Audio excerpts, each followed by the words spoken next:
Ndindoda kuti nyika isiwe vanhu vangu inguva yedu hatingatadzi kubudirira Mwari ari parutivi pedu rambai muchirwa My hitters don't die, and real hitters gon' shine, and my people gon' rise. Cause we're born to win, yeah. I ain't saying When the hell do I not have to deal? I swear this thing is a real dog. I play fan off the cowards so they can't feel. The wife try to console me like it's coming, baby, chill. She don't understand.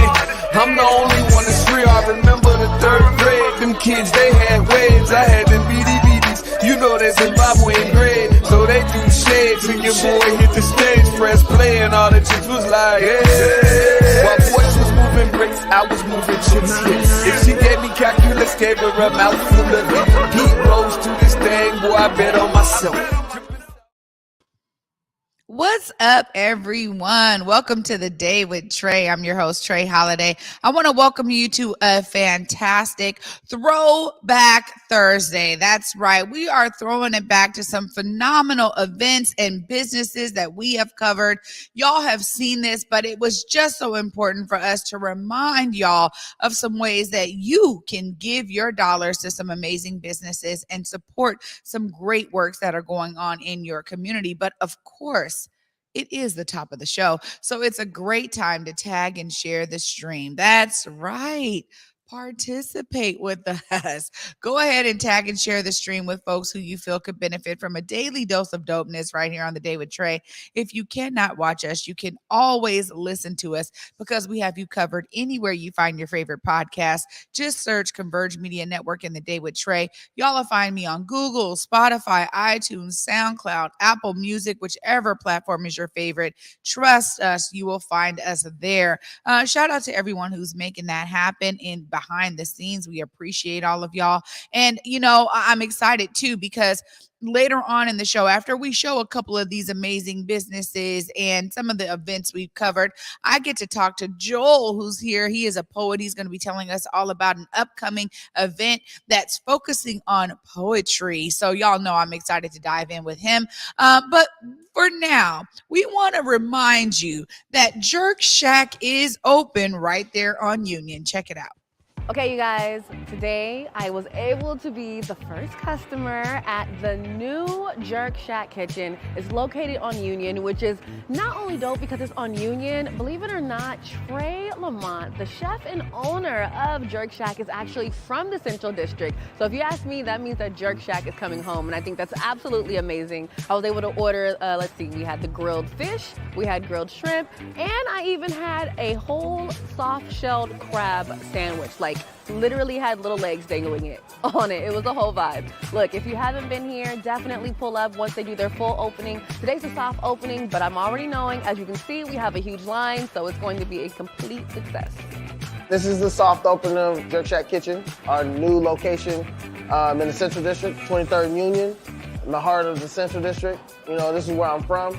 I was born and raised in the CD, so you know you have to bring it back home. Here, it's more of a relaxed vibe, chill vibe, to-go ordering setup. It's ode to my food truck. So I started out as a food truck, went to brick and mortar, now it's kind of brick and mortar food truck fusion. And it's based around our sandwiches and our plates. Just quick and good service, and street food in the Caribbean is where it's at. Things that are gonna stand out to Seattleites is our soft shell crab sandwich, our soft shell crab fried break sandwich. It's amazing. You get amazing flavor. It hits you in the face. And then also our grilled fish and grilled shrimp items. Like, it's just packed full of flavor. And now you can get shrimp plates and fish plates fried as well, so you can get the option fried or grilled. Oh man, it's really meaningful for me to come back home to the Central District because we're trying to do, bring back folks to the Central District, you know, bring back folks that come from the Central District, and I'm one of them, so it means a lot. It means a whole lot because we're here, I'm here, and that'll give us an opportunity to allow folks that are no longer in this community, living in this community, to come back to familiar faces. Just show love and come and support, and be mindful that this is the soft opening and we're trying to figure our process out, and you know, things on the menu may change, things might be added, so if you come here and you try something new that we don't have, or if you've been downtown and you're like, well, where's this item? Trust me, we're just trying to figure things out for this location.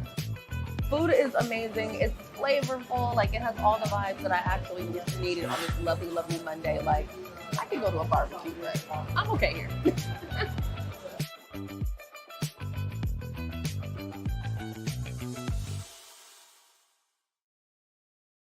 That's it. Go ahead and check out Jerk Shack right there on Union in Midtown Center. This is really exciting because Jerk Shack now has 2 locations, and Trae Lamont is an amazing chef, who definitely has roots in the Central District. So I love seeing that his business is there and thriving. But, I actually am going to give more time to the guests. So right after this short break, I'll get to speak to Joel about this amazing upcoming event focusing on poetry. Y'all stay tuned right after this. You're watching The Day with Trae. Hey, I'm Besa Gordon. You may have heard my voice on Hits 106.1 or seen me on Converge Media, but now I'm coming to TV. I'm hosting the newest show on Fox 13 called Back to Besa. Check us out every weekend for the hottest topics, interviews, the latest trends, and uplifting stories. We're going to have so much fun, and teens, we got you too. Back to Besa Saturday nights, 10:30 on Fox 13, and Sundays at 10 a.m. on Fox 13 Plus. Big Tobacco thinks they know everything. They think they know you, your community, the places you go, the way that you spend your time. They think they got you all figured out, down to a formula, a calculation based off of numbers of what they think they know. Show them they're wrong. Learn more at theythinktheyknowyou.org. 1 in every 500 African Americans in the U.S. suffers from sickle cell disease. 1 in 3 African American blood donors is a match for patients with sickle cell. 1 appointment to donate blood with the American Red Cross can help save a life. Will you be that one? Visit redcrossblood.org/ourblood today to schedule an appointment at a location near you.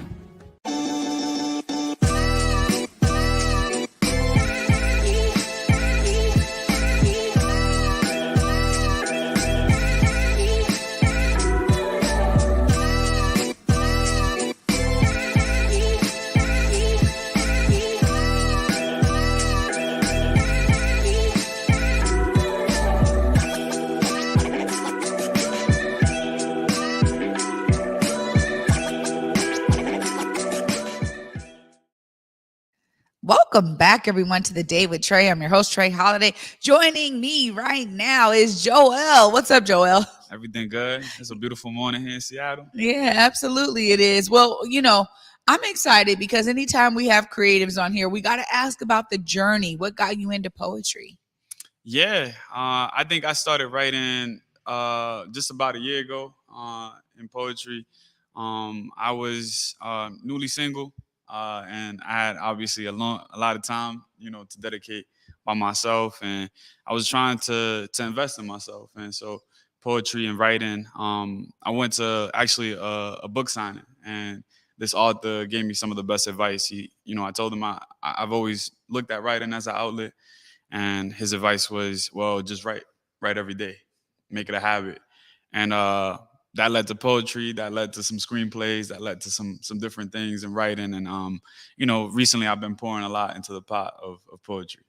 Well, it's beautiful because, you remind us that it doesn't need to be a long journey in order for it to be successful. So I love hearing that you were able to do different things with your writing and that you really landed on poetry. I mean, what is it about poetry specifically that made you say, that's the medium that I'm going to utilize when it comes to writing? Yeah, I feel like poetry is very freeform. You don't have to have a particular structure to communicate, or length to communicate whatever story, narrative, or message you want to get across. And so some of my poems are super long. Some of my poems are pretty short and to the point. Also, I guess I'm a lover boy, and so poetry is a great way to kind of express that too. Yeah. Well, it's good to know folks like you still exist, Joel. Well, you are, now actually adding to the pot of creativity here in Seattle. There's a phenomenal kind of culture of artists that are pouring into poetry. How have you been able to kind of maybe connect with other folks in this field? Now that you're kind of newly getting into it, how have you been able to kind of build some of those relationships? Yeah, so the first time I actually got on mic was through the collective. I think they had uh, a poetry spoken word night, and then they had an open mic, and I saw an opportunity to just get up there and show a little bit of my personality, a little bit of my New York, and people couldn't believe that it was like the first time I had gotten up there ever. And so I looked at it as a sign to just kind of continue going to like these open mics and these different ones. The one that I've been going to recently is a Space Inside that you might be familiar with. And so those have been great outlets for me and opportunities for me to get up on stage and actually get my work out there and just see people's reaction to some of the stuff. Some people laugh, some people kind of awe, and just it depends on the vibe of the poem. Well, oftentimes for anyone who is up performing in front of an audience, the audience reaction is key. And so I was Mhm. going to ask you about that, as you're, newly writer, a new writer, how is it for folks to actually respond? And how is it for you kind of to be able to put your works out there? Something maybe that you worked on for a minute, nobody's heard it, you know what I mean? Then you get up on stage and people are like impressed by it. Just tell us how you receive the audience response. It's very humbling. It's very humbling to see people like relate to what you're writing. I think one of the things that we used to do as kids in Brooklyn specifically was to freestyle. So some of my poetry uh, might be freestyled on the moment. So like I might write the actual poem, but I might add some flavor or some different words to it as the audience is reacting or laughing or just depending on the vibe that they're giving me. And so I'll go back and listen to the recording or see somebody who recorded it, and I'll notice that, oh, like that part isn't actually part of the written poem. I just threw that in there because somebody said something in the crowd, and I think it's very common to play with the crowd. So I think it's given it a whole different life, rather than understanding that the fact that writing is an art, but also performing is a whole different art. Wow. I mean, you're right about that because it feels like there's a very sedentary, almost like solo process when it comes to the writing, right? Mhm. Because I mean, maybe you get influences by being out in an environment, but I always picture like you finding your space, that kind of quiet space where you can hear the thoughts and the creativity so you can pour it out on the page. But then being in front of people is totally different from that kind of centering on your A hundred creativity. percent, 100%. It's completely different, and it's a little nerve wracking. But I think people want you to get your stuff out there. I think that's one of the things. I think the creators across Seattle are very supportive of each other. I think it's been beautiful to land in that community and just get support from other poets or artists who've been writing for years, and to say, hey, like I like your work, and that is very encouraging for me to hear those things for someone who's so new into the creative space. Well, also too, I was gonna ask because you're, coming from the East Coast, New York, Brooklyn, like that's, a mecca of culture, especially Black culture. Mhm. You're here now, and a lot of folks are like, man, ain't no Black, what's Seattle doing? And I'm blessed because I've actually been growing up in it, been a part of it, lived other places and come back and really been able to experience the uniqueness of Black culture here. How have you been able to kind of experience that? Because a lot of folks leave because they're like, I don't know if I could find it, I was never able to find that community. So I love hearing you say that you're actually finding that. Yeah, I think my first year here was definitely a culture shock. I come from East New York, Brooklyn, which is predominantly Black and Hispanic, uh, Caribbean specifically, and so I think one of the biggest things that I miss here in Seattle is a Caribbean, like a affluent Caribbean community. That's why when people ask me like, "Oh, like this Caribbean restaurant," like I'm like, "What country?" I'm specific because, like, I'm Dominican, and so um like, that's one of the things I miss the most. The fact that, like, you know, when you go down the block, you hear some reggae, or you hear some reggaeton, or you hear some bachata, salsa, etc. Those are one of the things I feel like is typically missing. But I think when you put yourself out there, there's definitely people who are also yearning and looking for that community and that culture. And if you're gonna be someplace, I think you best, like, pour into the cup of the community as well. And so I try to show up for the fellow creators as well, not just for myself. And then additionally, I look for those pockets of culture, whether it's Jerk Shack. They actually opened one by my house. Shout out to them.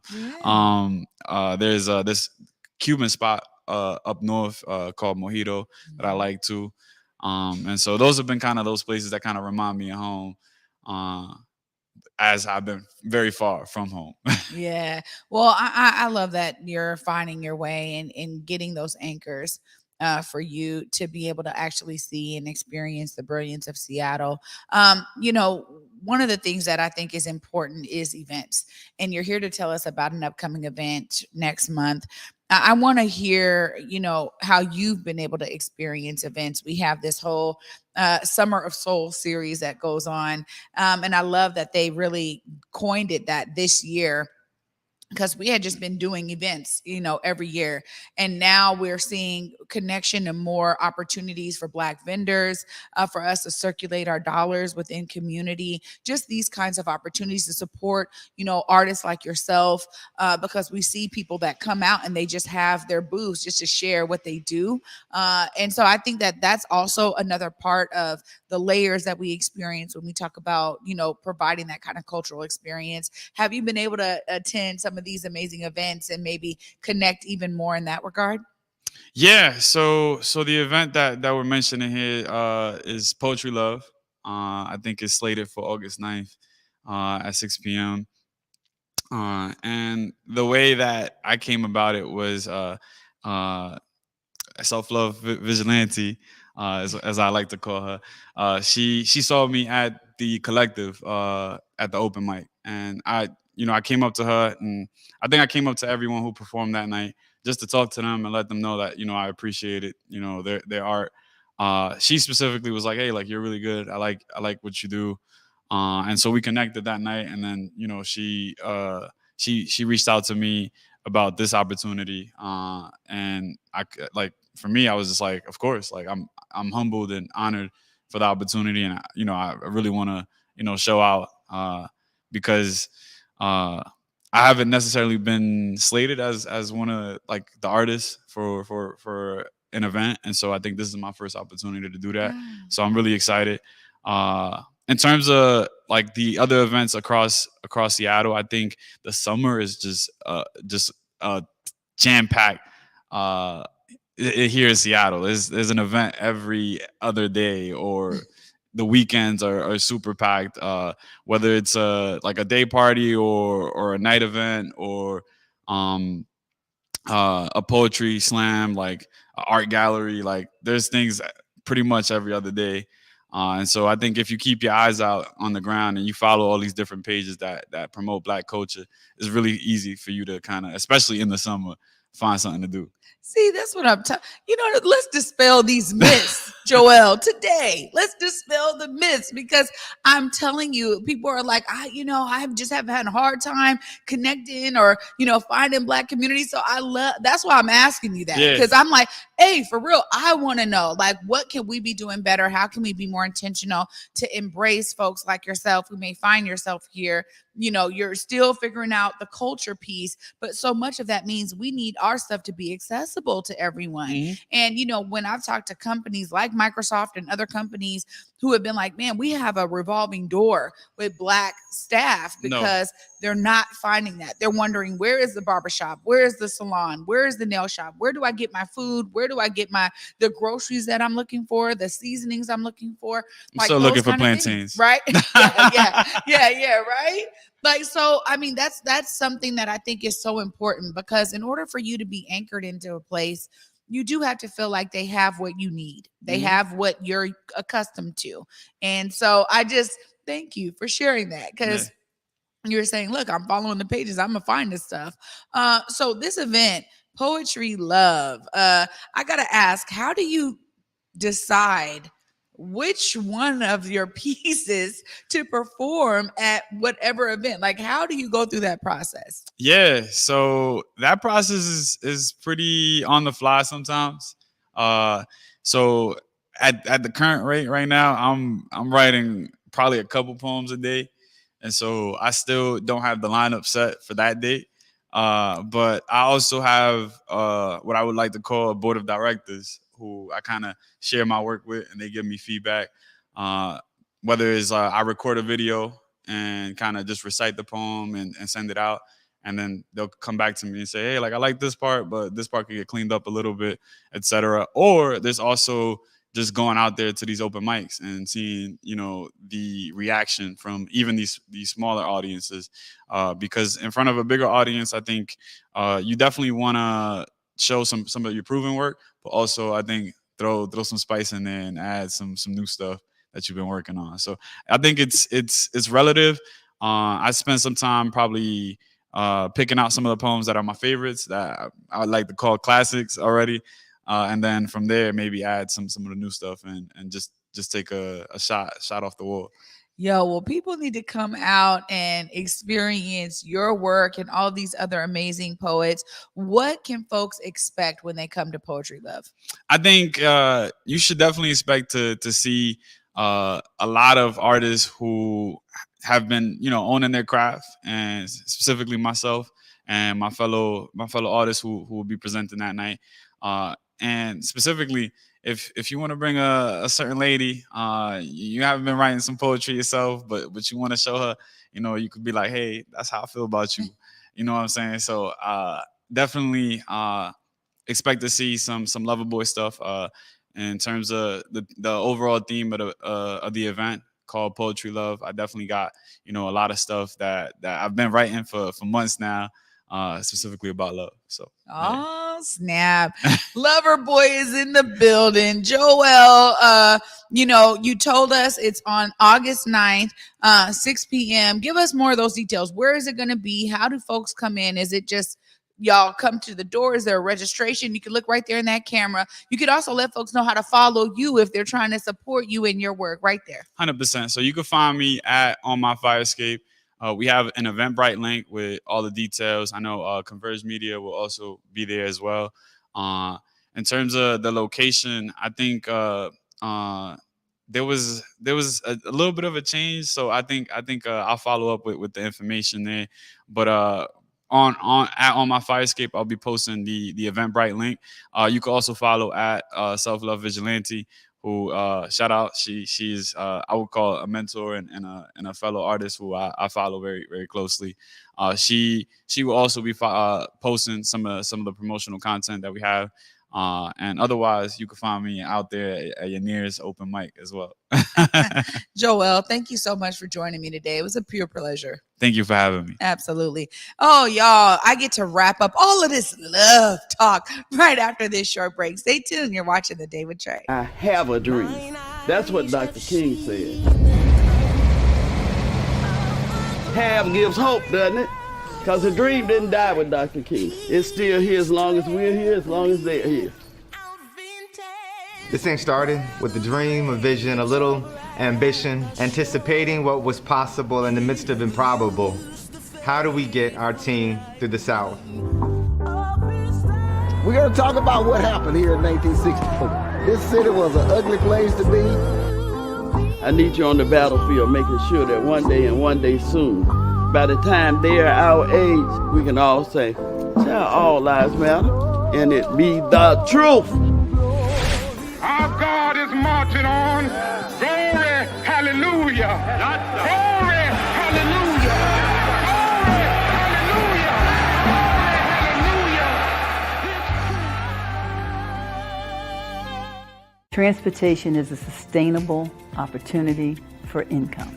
These are programs that are large, over $1 billion programs dealing with transportation projects from highways, bridges. Most importantly, you're working elbow to elbow with trade professionals, and they'll show you the ropes and how to get to your journeyman and make some serious impact on our building community and your welfare and your home. Support the project in reaching out. Visit the link at the end of this video to learn more.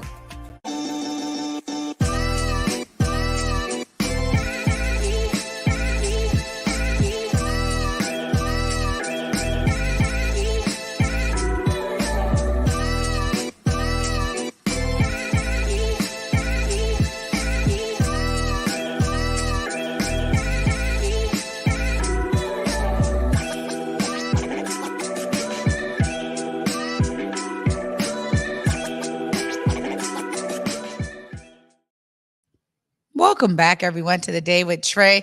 I, of course, am your host, Trae Holiday. What a dose of love we just got right here on this set.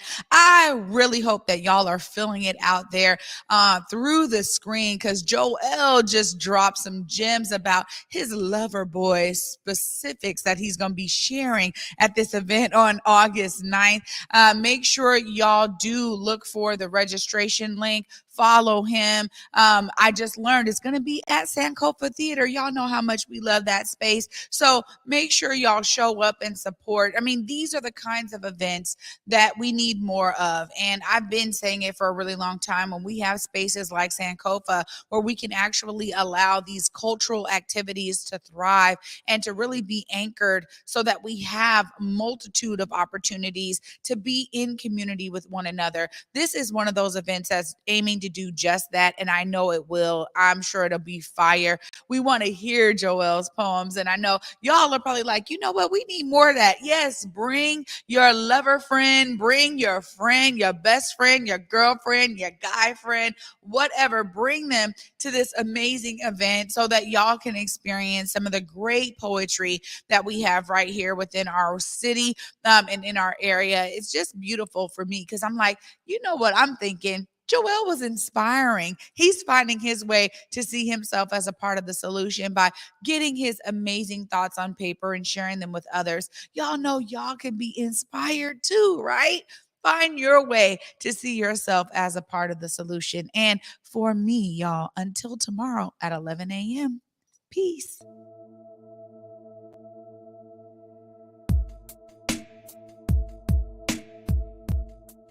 Converge Media produces culturally relevant content for Black and urban audiences. Our coverage is raw, transparent, and objective, praised by community leaders, government officials, and residents. Support Converge Media today via Venmo, Cash App, or PayPal at Converge Media.